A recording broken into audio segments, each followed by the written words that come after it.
اعوذ باللہ من الشیطان الرجیم بسم اللہ الرحمن الرحیم الحمدللہ والصلاة والسلام علی رسول اللہ وبعد۔ السلام علیکم ورحمۃ اللہ وبرکاتہ۔ ناظرین، میں حکیم محمد عبدالجلیل حیدرآباد تلنگانہ انڈیا صاحب سے مخاطب ہوں۔ ابھی جس مرض کے تعلق سے گفتگو کرنی ہے وہ ایک ڈبے کی شکایت، بچوں کو جو ابر کا اچھلنا، پھسلیوں کا اچھلنا، ڈبے کی شکایت بولتے ہیں، اس کے لیے ایک پوتیا لہسن اگر مل گیا سستے میں تو لیجئے، اگر وہ لوگ مہنگا بول رہے ہیں تو ہرگز نہ لیجئے۔ یہ جو لہسن اپن گھر میں لاتے اسی کو جو چھیل دیجئے، پورا اس کو چھیلنے کے بعد سوئی موٹے ڈورے میں پرائیے۔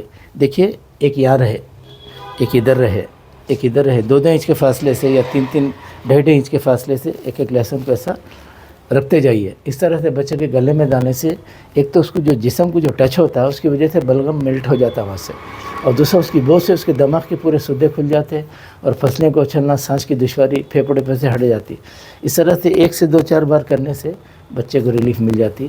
اور اس پہ کچھ لوگ دعا پڑھتے، آپ گھر میں جو دعا یاد ہے، کچھ بھی یاد نہیں ہے، بسم اللہ پڑھیے کافی ہے، سورہ فاتحہ پڑھیے کافی ہے۔ جمعہ کو خطبہ دینے اگر خطیب کو کوئی خطیب نہیں مل رہا، کچھ سمجھ میں نہیں آ رہا کیا پڑھنا، خطبہ پڑھنے نہیں آتا، الحمدللہ بول کے کھڑیے، الحمدللہ بول کے بیٹھیے، خطبہ ادا ہو جاتا۔ اس طرح سے فقہ کی باتوں میں ہے۔ بہرحال آپ جو دعا ہی آپ کو پڑھ لیجیے، ورنہ منہ سے اردو میں بولیے، یا اللہ میرے بچے کو شفا دے بول کے گلے میں ڈالیے۔ سب تعریف میں اللہ ہی کو سزاوار ہے، الحمدللہ رب العالمین۔